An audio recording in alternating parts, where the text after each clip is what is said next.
नमस्कार दोस्तों, मैं राजकुमार मौर्य प्रखर इंडिया यूट्यूब चैनल में आपका स्वागत है।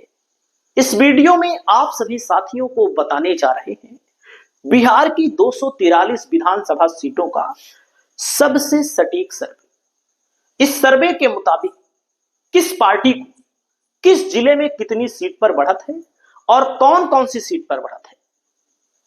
वीडियो को आप देखिए, आपकी जो भी राय हो दोस्तों, आप लोग अपनी राय को बताइए। अगर आप इस जिले से संबंधित होंगे, अगर आप राजनीति में दिलचस्पी रखते होंगे और इस जिले से संबंधित होंगे तो आपको पता होगा कि कहां पर क्या हो रहा है। दोस्तों, जैसे आपके सामने सारण है, लिखा है एनडीए को 1 लिखा है, आरजेडी को 8 लिखा है, अदर को 1 लिखा है। तो भाई क्यों एनडीए को 1 ही लिखा है और आरजेडी महागठबंधन को 8 लिखा है, अदर को 1 लिखा है? तो इसके पीछे कारण क्या है? इसके पीछे हम कारण पर चलते हैं। थोड़ा से एक इमेज आपको दिखाते हैं जिसमें सारण जिले की सभी सीटों के नाम लिखे हैं और इन सीटों पर आप लोग अगर सारण के होंगे तो आपको सबको पता है सारण में क्या होने वाला है। दोस्तों, ये सीटें, अब आप देखिएगा, ये सीटें हैं, सबकी अपनी अपनी छवि है, सब अपने अपने आप में मजबूत है, जो लोग चुनाव जीत रहे हैं। जैसे एकमा की सीट है दोस्तों, वाकई में आरजेडी जीत रही है, तभी आरजेडी के लिए 8 सीट लिखी गई है, उन्हीं 8 में ये भी है। माझी की सीट सत्येंद्र यादव वाकई में जीत रहे हैं, तभी लिखा गया है, अन्यथा नहीं लिखते। बनियापुर में पिछली बार महागठबंधन चुनाव जीता था, केदारनाथ सिंह चुनाव जीते थे, भाग गए। जब इनको लगा आरजेडी अब की हमको टिकट नहीं देगी तो बीजेपी के पास प्रत्याशी नहीं था, बीजेपी ने शामिल कराया तो चांदनी देवी को टिकट दिया गया। वाकई में चुनाव जीत रही है चांदनी देवी। तरैया में दोस्तों शैलेंद्र प्रताप जीत रहे हैं। मढ़ौरा में यहाँ पर जितेंद्र राय पहले ही जीत चुके हैं। यहाँ पर एनडीए का कोई औपचारिक प्रत्याशी ही नहीं है। दोस्तों, यहाँ पर देख सकते हैं छपरा में खेसारी लाल यादव को लेकर आप सब जानते हैं, यह सीट बीजेपी के पाले में हो सकता चली जाए। अमनौर की सीट दोस्तों महागठबंधन, परसा की सीट महागठबंधन, एक तरफा महागठबंधन चुनाव जीत रहा है। यहाँ पर एक तरफा महागठबंधन हो सकता है, एनडीए के लिए 1 लिखा है, अदर के लिए 1, तो हो सकता है एनडीए कहीं पर 2 जीत जाए। वाकई में नहीं जीतेगा। जो लोग सारण के हैं उनको अच्छी तरह से पता है। अब भाई जो सारण का नहीं है उसको कहां से पता होगा?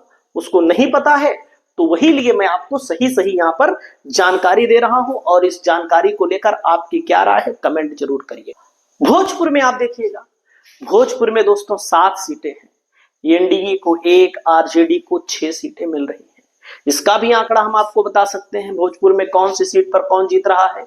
अगर आप देखना चाहें तो आपको मैं भी दिखा देता हूं। जो यहाँ पर पिक्चर में जाएंगे, पिक्चर में हमने सब रखा है कि भोजपुर में कौन कौन सी सीटें हैं। जो लोग भोजपुर के होंगे उनको अच्छी तरह से मालूम होगा क्या है। देखो, आप यहाँ पर देख लीजिएगा, एक तरफा महागठबंधन चुनाव जीत रहा है, एक तरफा। अब जैसे देखिए, दीपू सिंह राणावत है, कोई नहीं हरा पाएगा, रिजल्ट आएगा तो आप देख लीजिएगा।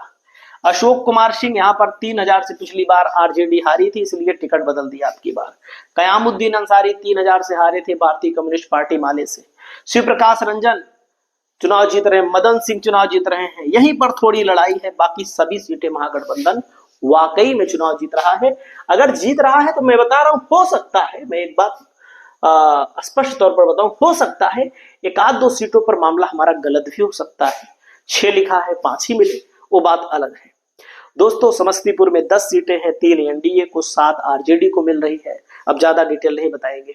पूर्णिया में 7 सीटें हैं, 2 एनडीए को मुश्किल से मिलेंगे, नहीं तो अब की बार पप्पू यादव है महागठबंधन के साथ, हो सकता है ये भी सीट नहीं मिले। जो पप्पू यादव को लोकसभा में वोट मिला था, वही अगर पप्पू यादव ने ट्रांसफर करा दिया महागठबंधन में तो नहीं मिल पाएगा एनडीए को। तब भी यहाँ पर महागठबंधन को 3 और अदर मतलब ओवैसी को 2 सीट मिल रही है।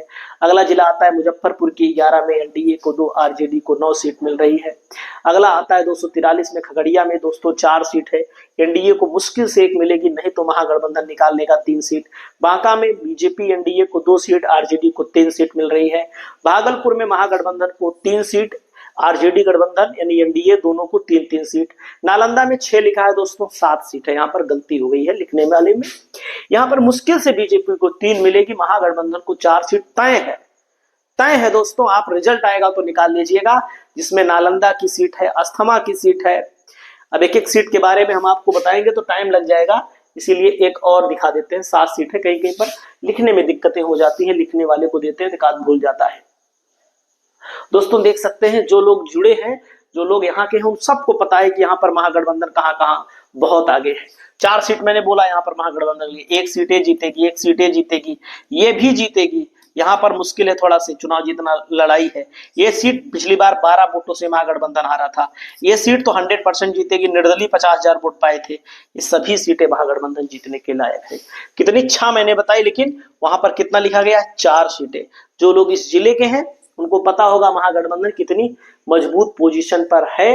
नालंदा में, नालंदा के बाद दोस्तों 7 सीटें नालंदा में। नालंदा के बाद अगले जिले में हम आपको ले चलते हैं।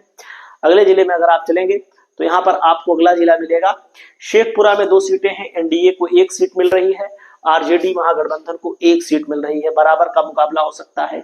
लखीसराय की दोनों सीटें महागठबंधन चुनाव जीत रहा है, लखीसराय में उप मुख्यमंत्री लड़ रहे हैं तब भी चुनाव हार रहे हैं। मुंगेर में दोस्तों 3 सीट महागठबंधन जीतेगा 100%, चाहे तारापुर हो, चाहे मुंगेर हो, चाहे एक सीट और है बरबीघा, कौन सी सीट है, ठीक है, तीनों सीटें महागठबंधन जीत सकता है, लेकिन मैंने 2 लिखा है यहाँ पर। वैशाली में 8 सीट में 6 सीट एनडीए आरजेडी को और एनडीए को 2 सीट मिलेगी। अररिया में 6 सीटें दोस्तों, एनडीए को 1 सीट, आरजेडी को 5 सीट मिलेगी। मधुबनी में 9 सीट है, एनडीए को 5, आरजेडी महागठबंधन को 4 सीट मिल रही है। कटिहार में 7 सीटों में एनडीए को 2, आरजेडी को 5 सीट मिल रही है। शिवहर की 1 सीट है, आरजेडी को 1 सीट मिल रही है। दोस्तों जमुई की 4 सीटों में 2 सीट महागठबंधन को, 2 एनडीए को मिल रही है। औरंगाबाद की 6 सीटों में 1 एनडीए को, आरजेडी को 5 सीटें मिल रही हैं। दोस्तों रोहतास की 7 सीटों में आरजेडी को 3 सीट लिखा गया, लेकिन यहाँ पर आरजेडी का मामला बढ़ भी सकता है, एनडीए को 4 सीटें यहाँ पर मिल रही हैं। अगला नंबर आता है सिवान की 8 सीटों में आरजेडी महागठबंधन को 6 और एनडीए को 2 सीट मिल रही है। सीतामढ़ी की 8 सीटों में एनडीए को 3, आरजेडी को 4 सीटें मिल रही है। सुपौल की 5 सीट में एनडीए को 1, आरजेडी महागठबंधन को 4 सीटें मिल रही हैं। पूर्वी चंपारण में 12 सीटें, एनडीए को 4, आरजेडी को 8 सीटें यहाँ पर मिल रही हैं। पश्चिमी चंपारण की 9 सीटों में एनडीए को 2, आरजेडी महागठबंधन को 6 और 1 सीट अदर को मिल रही है। दोस्तों सुपौल में, पश्चिमी चंपारण में अगर अदर नहीं पाएगा तो महागठबंधन जीत लेगा, वो मनीष कश्यप जो जहां लड़ रहे हैं।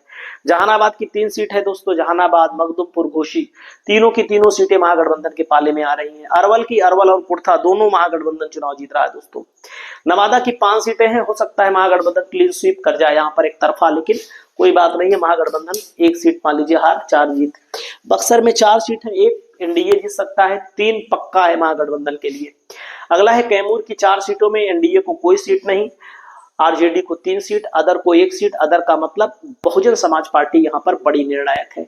पटना में दोस्तों 14 सीटें हैं, एनडीए को 4, आरजेडी महागठबंधन को 10 सीटें जीत रही है। गया में 10 सीट है, एनडीए को 3, आरजेडी को 7 सीटें मिल रही है। किशनगंज की 4 सीटों में बीजेपी का खाता खुलने का कोई चांस नहीं है, आरजेडी को 2 और ओवैसी को 2 सीटें मिल रही हैं। दरभंगा की 6 सीटों में एनडीए को 3, आरजेडी महागठबंधन को 7 सीट मिलने की उम्मीद है। अगला है सहरसा की दोस्तों 4 सीटों में एनडीए को कोई सीट नहीं, महागठबंधन पूरा का पूरा 4 जीत सकता है। अगला है दोस्तों गोपालगंज की 6 सीटों में 1 एनडीए को और 5 महागठबंधन को सीटें मिल सकती हैं। अब आप सोचेंगे कि भैया टोटल कितना मिल रहा है, टोटल महागठबंधन को 150 से 160 के बीच में रिजल्ट आना लगभग तय है। 14 तारीख को रिजल्ट आएगा, 14 तारीख के बाद मैं आपको भी बताऊंगा कौन कौन सी सीट हमारी गलत हुई, कौन कौन सी सीट हमारी